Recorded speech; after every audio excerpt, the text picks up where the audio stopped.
Hi student, look, we have discussed our last topic probability theorem, but अभी तक हम लोगों ने स्टार्ट किया था.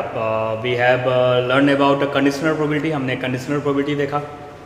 देन हम लोगों ने डिस्कस किया कि दो इवेंट्स जो भी एसोसिएटेड है सैम्पल स्पेस के साथ वो क्या कंडीशन होगी उनके प्रोबेबिलिटी के थ्रू इंडिपेंडेंस होने की. अगर उनकी जो प्रोबेबिलिटी है साइमल्टेनियस अकरिंग की वो उन दोनों की इंडिविजुअल प्रोबेबिलिटी के प्रोडक्ट के बराबर होती है तो हम बोलते हैं कि हमारे इवेंट्स इंडिपेंडेंट थे. डिपेंडेंट की बात की. देन फिर हम लोगों ने बेटा बात की पार्टीशन ऑफ सेट की बात की. हम लोगों ने देखा कि देखो ये सारी चीज़ें साहब जो घटनाएं हैं अभी हम जो बात कर रहे हैं कि आज के हमारे टॉपिक है it's about Bayes theorem, one of the important theorem. इस पर एक क्वेश्चन आपके बोर्ड प्रॉब्लम्स में आना ही आना है. अब इस थ्योरम की बात करते हैं तो अगर जनरली बात करते हैं तो सिंपल वर्ड में बात करते हैं कि हमारे पास इफ़ यू हैव 3 बैग्स, हमारे पास 3 बैग्स थे.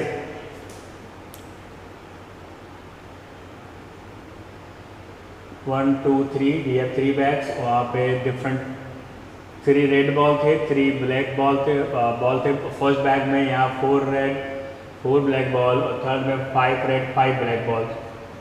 अगर मैंने इन जनरल्स पूछा आपसे कि बेटा बताओ कि सेकेंड बैग से हम एक रेड बॉल निकालें उसकी प्रोबेबिलिटी क्या होगी, आप सीधा यूज़ कर लोगे 4C1:8C1 4/8 = 1/2. फटाक से आप आंसर दोगे आप सर इसका प्रोबेबिलिटी इज 1/2. पर जो हमारी बेस की एप्लीकेशन है इट्स वो बात करते हैं हमारे कॉज को लेके, हमारे सोर्स को लेके. तो उसमें जो बेस थ्योरम अप्लाई करते हैं वहाँ पर हमारी जो क्वेश्चन बनती वो ये कि हमने रेड बॉल सेलेक्ट किया और वो बैग 1 से था. ठीक, तो first of all its application based problem on conditional probability given by Thomas base. Sir एक मैथमेटिशियन थे,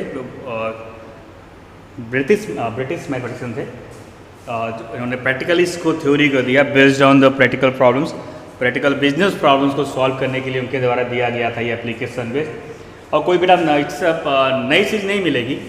जनरली आपका उन्होंने उस जो फॉर्म था जो आपकी कंडीशनल प्रोबेबिलिटी थी उसको उन्होंने उसी को मॉडिफाइड किया. उसकी हम बात करेंगे कैसे हम ये थ्योरम को डिफाइन करेंगे. तो जनरली क्या है आते हैं आप बेस सर की थ्योरम पे आते हैं. देखो जो बेस सर की थ्योरम उसमें जो पूरी बेसिस थी वो हमारी partition of set, conditional probability, इन्हीं सब चीज़ों से बेटा चलता आ रहा है. ठीक है, कल की क्लास में हमने टोटल थ्योरम ऑफ प्रोबेबिलिटी की बात की थी. अभी देखो ये हमारा कोई सैम्पल स्पेस है, इसमें हमारे बहुत सारे इवेंट्स अकर कर रहे हैं. सब event E1 E2 E3 E4 EN.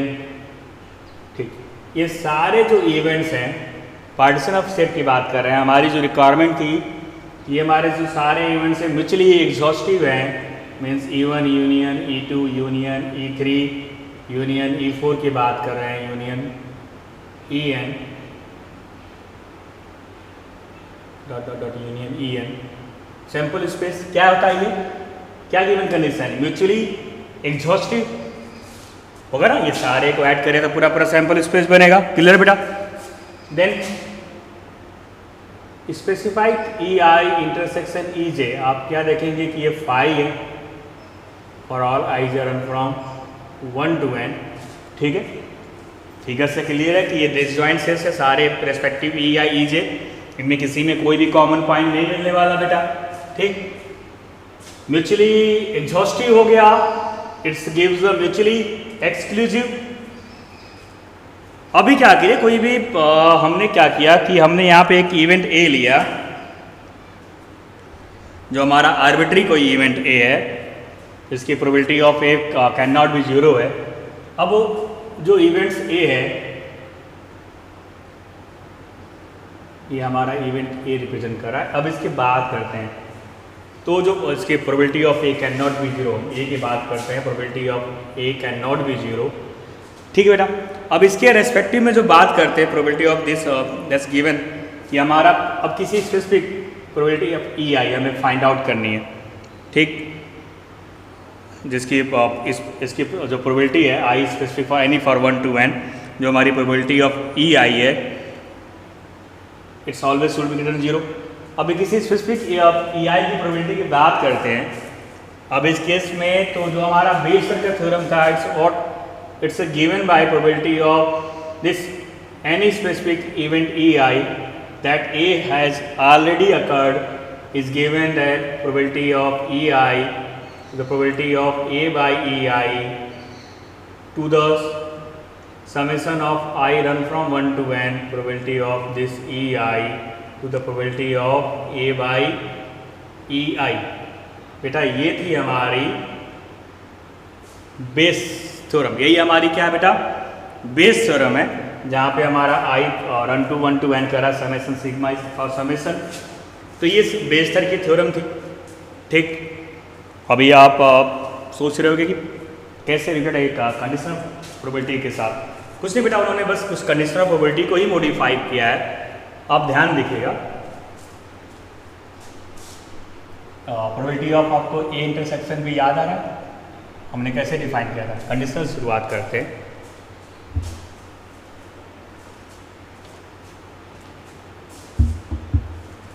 बात करता हूँ पहले वहाँ पे कि सैंपल स्पेस था, पूरा रिकॉल करवाते हैं आपको। इवेंट्स ए है, बी है, ये आपका ए इंटरसेक्शन बी है, ठीक है बेटा। अब conditional probability A by B की बात कर रहे थे, is given by probability of A intersection B upon probability of B, याद आ रहा है, ठीक है। Probability of happening of A when B has already occurred, B has already occurred, तो ये उसका पूरा स्पेस है, बी ऑलरेडी अकर्ड, और उसमें क्या आ जा रहा है बेटा, ये A intersection B point common आ जा रहा है। तो probability of happening of A कैसे मेजर करेंगे, probability of this region A intersection B to the probability of whole B, ठीक है बेटा। यही हमारी कंडीशनल प्रोबेबिलिटी थी। अभी जब probability of this A intersection B की बात करेंगे, then is given by probability of A by B into probability of B, ठीक। वैसे probability of B intersection A था, वो क्या था बेटा, probability of B by A is to probability of A intersection B, B intersection A, दोनों same थे। Means probability of our A intersection B is what equal to probability of A by B is to probability of B is equal to probability of B by A is probability of A, ठीक। अभी जो बात की थी base sir ने अपने theorem की कि हमें conditional probability of A by B, जिसको हम आसानी से निकाल सकते हैं, वो हमें पता है, या निकाल सकते हैं, फाइंड आउट कर सकते हैं, या पता है। इन्होंने जो बात की थी बेटा, to find out the probability of B by A, जैसे मैंने उस क्वेश्चन में कहा था कि वी हैव ए 3 बैग्स, हमारे पास 3 बैग्स हैं, और मैंने बोला कि बैग 2 से हमने रेड बॉल निकाला, तो प्रोबेबिलिटी किसी के लिए भी आसान थी, बता देना उसके लिए। हमने बोला कि 3 बैग्स में से मैंने अब एक रेड बॉल निकाल लिया, आपको प्रोबेबिलिटी बतानी है कि वो फर्स्ट बैग से हो। अब ऐसे कुछ केसेस में क्या होगी, हमने कॉज की बात कर ली, सोर्स की बात कर ली कि किस सोर्स से आया वो, ये घटना घट चुकी है किसी ठीक है। आपके इस फिगर में आप देखेंगे तो ए हैज़ ऑलरेडी, ए को हैपन होना ही होना है, देन उस केस में ए हैपन है, तो हमें किसी पर्टिकुलर इवेंट के जब हमारी ये ऑलरेडी अकर्ड हो चुकी है, तो कोई भी इवेंट्स की हैपनिंग की क्या मेजरमेंट है, ये हमारी एप्लीकेशन थी। तो आप देख सकते हैं, तो यहाँ से अब probability of A by B में पता है, probability of B by A जो मेजरमेंट करना है, देखिए कुछ नया नहीं आया। Probability of B by A, अगर ये दोनों इक्वल हैं, then probability of B by A is got given by, look, probability of A by B into probability of B to the probability of A. अभी इस probability of ए की बात करेंगे, इस कल total theorem of probability apply किया था, तो बेटा आ रहा है याद आपको, क्या किया था, probability of A by B, probability of B, then probability of A by the theorem of total probability, कल हम लोगों ने निकाला था, क्या यूज़ किया था, A equal to A intersection S को चेंज किया E1 यूनियन E2 यूनियन से, then we have probability of A equal to probability of A intersection E1 plus probability of A intersection E2 plus probability of dot dot dot A intersection N, याद आया। Then उसको हमने intersection से change कर दिया, probability of A by E1 is to probability of E1 plus probability of E2 is to probability of A by E2 dot dot probability of EN is to probability of A by EN। तो इस probability of ए को same इसमें करेंगे तो then probability of A is what, summation over all i 1 to n probability of what, E i to the probability of, sorry यहाँ पे हमें change करना पड़ेगा क्योंकि हमने ई आई की बात नहीं कर रहे हैं, यहाँ पे हम किसकी बात कर रहे हैं, किसी इवेंट्स बी की बात कर रहे हैं। तो probability of this any B i to the probability of A by this B i. तो इसी को उन्होंने चेंज कर दिया, यही कंडीशन प्रोबेबिलिटी इसको उन्होंने चेंज किया गया, इन्होंने मॉडिफाइड कर दिया, चेंज की बात तो करते नहीं है। तो ये मॉडिफाइड फॉर्म था बेटा, ठीक है, बात समझ में आ गया। ए बाई ई आई तो वहाँ पे गिवन होगा प्रॉब्लम में, या तो आप फाइंड आउट कर सकते इजीली। इन्होंने क्या बात की, ई बाई ए की हैपनिंग की बात की, जिसके लिए हमें मतलब कि हमें ये सारे प्रॉब्लम्स उनके बेस्ट एप्लीकेशन बेस्ड पे प्रैक्टिकल बिजनेस प्रॉब्लम्स के यूज़ के लिए था। एक सिंपल मैनर्स में बात करते हैं कि मैं वर्क देख रहा हूँ किसी डिस्ट्रिक्ट का, वहाँ पे मेरे पास सारे रिपोर्ट होते हैं वहाँ पे कि किस पर्टिकुलर सिटीज़ में किसी मंथ में, किसी 6 मंथ में, 1 ईयर में कितने बंदे कितनी बीमारी से मर रहे हैं, वो डाटा हमारे पास है। एक बंदा डेथ करता है, हमें पता करना है to find out probability that कि वो किस बीमारी से मरा। ये हमारी क्या है, we can find out this by using what, ये हम बेस थ्योरम का यूज़ करके फाइंड आउट कर सकते हैं, ठीक है। अगर हमें ये पता करना होता कि इस बीमारी से कितने लोग मर रहे, उसकी प्रोबेबिलिटी बताइए तो आसान थी। पर कोई पर्टिकुलर बंदा मरा, उसको पता करना कि वो किस बीमारी के थ्रू डेथ किया, तो हम क्या करेंगे बेटा, एप्लीकेशन यूज करेंगे बेस थ्योरम की, ठीक है। तो कुछ नहीं है, ये मॉडिफाइड फॉर्म था, कंडीशनल प्रोबेबिलिटी की मॉडिफाइड फॉर्म थी, कहीं भी आपको कंफ्यूज नहीं होना है, ठीक। अब इसको इसी को अप्लाई कर लेते हैं हम, कुछ क्वेश्चंस के साथ एप्लीकेशन लगाते हैं, फिर आपको समझना आसान हो जाएगा।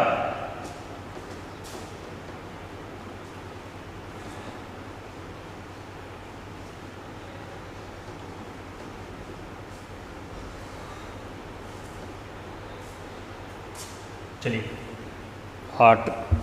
कुछ ऐसे क्वेश्चंस लेंगे जो जनरली लुक बेटा कि वो आपके एनसीईआरटी भी प्रॉब्लम्स हो, साथ में बोर्ड क्वेश्चंस भी बोर्ड में पूछ रखे हो, ट्राई करते हैं वैसे क्वेश्चन को। We are going to discuss one of the questions which ask in board as well as it's belongs to your NCERT text book. What is given that there are 3 coins, we have given that there are 3 coins, one is 2-headed coin, we have given that there are 3 coins, okay, one is 2-headed, एक आपका 2-headed है, okay, note कर लिया। another is a bias coin that comes up head 75%, दूसरे पे 75% है, वो biased है, उस पे heads आने के साथ 75% है at the time, and the third is an unbiased, और जो थर्ड है वो अनबायस्ड है, ठीक है। क्या क्वेश्चन है, एक बंदे के पास 3 coins है, एक फर्स्ट कॉइन क्या है, वो दोनों साइड में 2-headed है, just like movie of Sholay picture में जो किंग जॉर्ज दोनों साइड से वहाँ पे, वैसे यहाँ पे इनके पास दोनों शेर ही है, मतलब टेल्स तो आना ही नहीं है, ठीक है, हेड है, ये हेड इनका है। देन 75% बायस, वहाँ पे भी हेड बोलने वाले की जीतने की चांस ज़्यादा रहेगी क्योंकि बायस्ड है, और एक अनबायस्ड है जहाँ पे 50-50% चांसेस है। लुक देन आप one of the 3 coin is chosen at random, क्या किया उसमें, इन तीनों में से कोई एक कॉइन को एट रैंडम चूज करे। फिर बात समझिएगा आप, जो हमारी बेस की थ्योरम है वो पूरी बेस्ड है, मैं थोड़ा सा बताना भूल गया आपको, लेकिन पूरी टॉपिक क्या चली, 2 चीज़ों के बीच, प्रियरर प्रोबेबिलिटी एंड पोस्टरायर प्रोबेबिलिटी। प्रियरर मतलब कि वो घटना घट चुकी है पहले, बिफोर, आफ्टर बात जब करते हो घटना की, तो हमारी एक क्या बनती है, बेस थ्योरम बनती है। जैसे पहले यहाँ पे प्रियरर क्या है, यहाँ पे हम पहले तीनों कॉइन में से एक कॉइन को चूज कर ले रहे हैं, ये हमारी क्या है, प्रायर, आपकी प्रायर प्रोबेबिलिटी हो जाएगी, पहले उसको मेजर करना पड़ेगा। और पोस्टरायर्स क्या होती कि one of the 3 coin is chosen at random, तो प्रायर होगी। And toss it shows heads, what is the probability that it's was 2-headed coin। अब ये हमारा पोस्टरायर हो गया, जिसके रेस्पेक्ट में बात करेंगे कि हमने कॉइन को क्या किया, हमने तीनों में से कॉइन चूज कर लिया, one of the 3 coins is chosen at random and toss it shows heads, घटना क्या हुई कि वो हेड दिखा रहा है, what is the probability that it's our 2-headed coin, ठीक है। तो अब क्या करें, पहले इवेंट्स फॉर्म कर लें, इवन ले लें, E2 ले लें, E3 ले लें,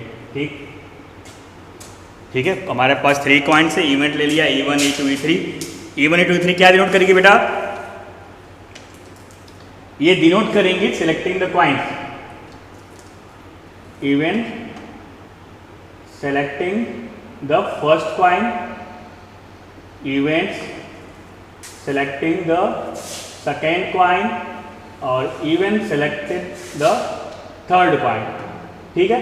ये हमारी जो E1 E2 E3 है बेटा, वो क्या है? हमारी इवेंट्स हैं selecting first coin, selecting second coin and selecting third coin. अभी 3 कॉइन्स है, तीनों कॉइन्स के सिलेक्ट करने की चांसेस क्या होने वाली? यस, क्या होगा बेटा? 1/3 1/3 1/3 में probability of E1, probability of E2, probability of E3 is equal to what? 1/3 1/3 and 1/3। चलिए प्रायर प्रोबेबिलिटी हमने निकाली, selecting of probability of getting E1, probability of E1, probability of E2, probability of E3 क्या होगी बेटा हमारे पास? हो गई। अभी हमें इवेंट से लेना पड़ेगा। ये द इवेंट्स ऑफ, क्या उन्होंने बोला था कि हेड आ रहा है, एक इवेंट लिया गेटिंग अ हेड, ठीक। अब गेटिंग अ हेड है, हमें लुक हमें प्रोबेबिलिटी करनी है। What is the probability that it was 2-headed coin? One of the 3 coins is chosen at random and toss. It shows heads. वो heads show कर रहा है, मतलब given है कि वो heads show कर रहा है and it's a what? A 2-headed coin. तो जो हमारी इवेंट थी उसके अकॉर्डिंग तो हमारी फर्स्ट वाली कॉइन की वो 2-headed लिया। ये ध्यान दीजिएगा यहाँ पे, ये 2-headed है, ये बायस कॉइन के साथ है और ये क्या है? मैंने लिखा है यहाँ पे event selected a first coin. Then first coin क्या थी हमारी?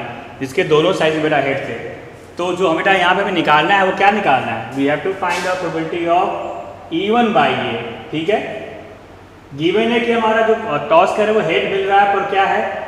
उन्होंने क्या पूछा कि वो क्या हो? लास्ट टाइम पढ़िए फिर से, क्या दिया था? One of the 3 coins is choose eight random and toss, it shows heads, मतलब ये तो दे दिया given A heads. What is the probability that it was 2-headed coin? E1 क्या आपका 2-headed कॉइन है। देन हमें बेटा प्रोबेबिलिटी ऑफ E1/A मेजर करना है, ठीक है। तो फॉर्मूला पता है आपको, अभी E1 E2 E3 है, क्या है best formula?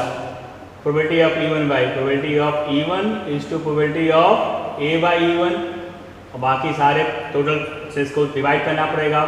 Probability of E1 is to probability of A/E1 plus probability of E2 is to probability of A/E2 plus probability of E3 is to probability of A/E3। ये हमारी Bayes theorem है, ये हमें find out करना है। We have probability of E1, probability of E2, probability of E3। अभी हमें क्या, we have to find out the value probability of A/E1, probability of A/E2, probability of A/E3, ठीक। चलिए उसको मेजर करते हैं। प्रोबेबिलिटी ऑफ A/E1, A/E1 मतलब कि कॉइन हमारी क्या है? फर्स्ट कॉइन है जो 2-headed है और वो हेड शो करे। भाई जो पहला कॉइन है उस पर तो दोनों पे हेड ही है। आप जब भी टास्क करोगे दोनों में हेड है, मतलब हेड ही मिलेगा, तो प्रोबेबिलिटी क्या हो जाएगी? इट्स अ श्योर इवेंट, तो उसकी प्रोबेबिलिटी बेटा क्या मिल जाएगी? 1। प्रोबेबिलिटी ऑफ A/E2, क्या बात कर रहा है? A/E2, E2 मतलब जो कॉइन चूज किया है वो सेकेंड कॉइन है, सेकेंड कॉइन भी बायस्ड है, 75% चांसेस पे वो हेड शो करता है बेटा, तो उसकी प्रोबेबिलिटी क्या आ जाएगी? 75/100 मीन्स 3/4। हेड की चांसेस वहाँ पे क्या आ जाएगी? सेकेंड में 3/4। और probability of A/E3, third coin है, हेड शो करे, अनबायस्ड कॉइन है, chances of getting head, chances of getting tail दोनों इक्वल होगी, तो इट्स अ 1/2। ठीक बेटा, अब हमारे पास सारी वैल्यूज है, हमें पता है हमें क्या फाइंड आउट करना है। Then we are going to put the values here. Probability of E1 it's a 1/3 into probability of A/E1 it's a 1, ठीक है बेटा। Then now 1/3 into 1 plus probability of E2 it's again 1/3 and probability of A/E2 is 3/4 plus probability of E3 again 1/3, probability of A/E3 1/2। अब इसको solve कर लेते हैं। We get 1/3, here we get 1/3, here we get 3 cancel out, then 1/4 and 1/6। तो 1/3 इसको solve कर लेते हैं। 3 4 6 का एलसीएम क्या आएगा? 12।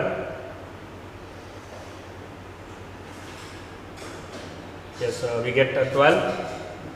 एलसीएम हमारी क्या आएगी बेटा? 12।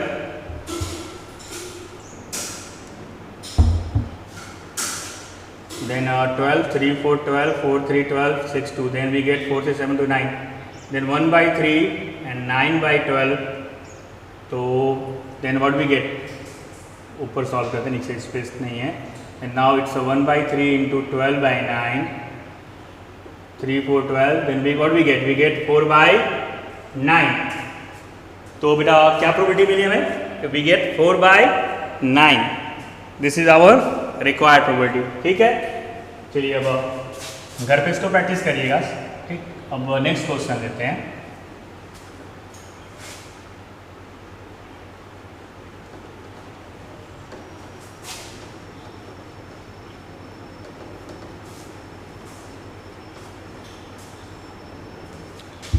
Suppose a girl again NCERT question as well as asked in board examination. Suppose a girl throw a die. अभी क्या है, गर्ल है वो एक डाई थ्रो कर रही है, थ्रोइंग अ डाई। ठीक है, नोट करते जाइए सारे चीज़ को। Then if she get a 5 और 6, डाइस थ्रो कर रही है, इफ सी गेट्स 5 और 6, she toss the coin 3 times, then वो 3 टाइम्स क्या कर रही है, टॉस कर रही है कॉइन को। ठीक, suppose a girl thrown a die, if she gets a 5 और 6, she tosses a coin 3 times and notes the number of heads, 3 times toss करके नंबर ऑफ हेड्स को वो नोट कर रही है। ओके बेटा, इफ सी गेट 1, 2, 3, 4, अगर उसको डाइस थ्रो करती है, अगर उसको 1, 2, 3, 4, बात समझ रहे हैं, गर्ल है, डाइस को थ्रो किया, 5, 6 आ रहा है, तो वो क्वाइन को 3 टाइम टॉस कर रही है और नोट कर रही है कि हेड्स कितनी बार आया। Then is through up, if she gets 1, 2, 3, 4, then she toss a coin once and notes whether a head और अ टेल। तो जब 1, 2, 3, 4 मिल रहा है तो वो टॉस कर रही है क्वाइन को कितने बार, टॉस क्वाइन 1 टाइम्स, एंड यहाँ पे क्या नोट कर रही है, हेड एंड टेल को। Now, if she obtained exactly 1 head, what is the probability that she 3, 1, 2, 3, 4 die with the die? ठीक है, आप देखिए ये भी बेस्ट, कैसे बेस्ट हो रहा हूँ, खुद बताता कि मैं बेस्ट हो रहा हूँ। हमें क्या करना है, it's given that if she obtained exactly 1 head, उसने कॉइन टॉस किया, उसको एग्जैक्टली 1 हेड है, तो हमें बताना है, देखो कॉस की तरफ जा रहे हैं, डाइस को पहले थ्रो किया था पर उल्टा जा रहे हैं, हमें हेड मिल रहा है, तो हमें पता करना है कि बताइए कि 1, 2, 3, 4 डाइस पे 1, 2, 3, 4 आया हो, जब एग्जैक्टली 1 हो हेड हो, क्या हो, जब we have a exactly 1 head, तो पहले तो इवेंट फॉर्म करते हैं, इंफॉर्मेशन काफ़ी हमारे पास, हमारी इवेंट क्या हो जाएगी, when he gets what, he gets 5 and 6, हमारी इवेंट्स ई है, जब वो डाइस थ्रो कर रही है उसे क्या मिल रहा है बेटा, 5 and 6, उसकी प्रोबेबिलिटी क्या हो जाएगी, 2 by 6 मीन्स 1 by 3। ठीक है, इवेंट ई हमने क्या लिया कि वो डाइस थ्रो की और वहाँ पे उसको 2 and 4 मिल रहा है। E2 लेते हैं, E2 क्या लिया, गेटिंग 1, 2, 3, 4, तो 4 by 6 हो जाएगा, तो उसकी प्रोबेबिलिटी क्या हो जाएगी, 2 by 3 हो जाएगी। ठीक है, ठीक बेटा, डाइस थ्रो किया, वहाँ आपने 2 इवेंट्स किया, पहला इवेंट क्या था कि डाइस पे हमारा क्या आ रहा है 5 and 6, तो उसकी प्रोबेबिलिटी 2 by 6, 1 by 3 मिला। दूसरा क्या किया कि डाइस थ्रो किया, इवेंट E2 की, उसको 5, 6 नहीं मिला, 1, 2, 3, 4 मिला, तो 4 by 6, 2 by 3, अभी हमारे पास इवेंट हो गया, 2 इवेंट C2 हो गया। अभी क्या है कि जब वो डाइस थ्रो कर रही है तो क्या था 5, 6, तो उसके बाद वो क्वाइन को टॉस करी 3 टाइम्स। अब इसकी तरह सैंपल स्पेस की बात करेंगे तो ऑब्वियसली कितने बनते हैं, H H T, H T S, T T H, T T T, T H T. ठीक है, देन THS एंड STT। ठीक बेटा, हमारे पास ये हो गया, हमने कॉइन को टॉस किया था, सैंपल स्पेस है। अभी हमारे पास इवेंट है, 2 इवेंट्स फॉर्म कर लिया है, इसने 5, 6 थ्रो किया है। अभी क्या है कि हमें वहाँ पे क्वेश्चन क्या थी, लास्ट लाइन पे, if she obtained exactly one head, what is the probability that she throws 1 2 3 4 6 with the die? ठीक है, 1 2 3 4 6 with the die. तो इवेंट ए क्या आ गया हमारी, गेटिंग एग्जैक्टली वन हेड. ठीक है, पूछ क्या रहे हैं यहाँ पे हमारे पास, यहाँ पे जो पूछ रहे बेटा वो हमारी आस्किंग क्या है, प्रोबेबिलिटी ऑफ की हेड एग्जैक्टली वन हेड मिले, मतलब गिवन क्या है, ए ऑलरेडी ये हेड आ रहा है, but on the dice C gets 1 2 3 4, means हमें probability of E2 by A पूछ रहे हैं कि उसने कॉइन टॉस किया, उसको एग्जैक्टली हेड वन हेड मिल रहा है, पर जो उसने डाइस थ्रो किया उसमें क्या मिले, 1 2 3 और 4 मिले. ठीक, अप्लाई करिए बेस का theorem, probability of E2 into probability of A by E2, then total से डिवाइड कर लें, probability of E1 sorry is to probability of A by E1 plus probability of E2 into probability of A by E2. यही हमारा base का theorem है बेटा. ठीक, हमारे पास प्रोबेबिलिटी ऑफ E1, ये प्रोबेबिलिटी ऑफ E1 था और ये हमारा प्रोबेबिलिटी ऑफ E2 था, 1 by 3 2 by 3. Now we have required A by E1 and probability of A by E2. Probability of A by E1, A by E1 मतलब कि dice पे 5 और 6 हो और हमें एग्जैक्टली वन हेड मिले.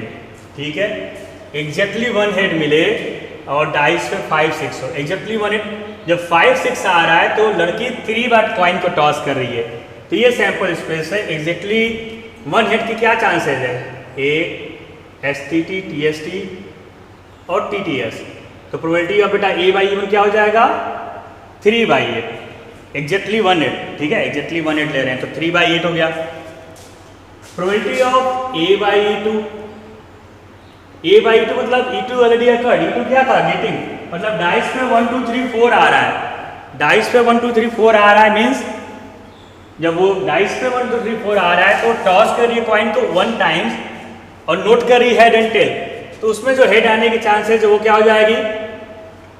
ठीक है, एक ही बार कॉइन टॉस करें भाई, तो क्या होगा probability of getting head 1 by 2.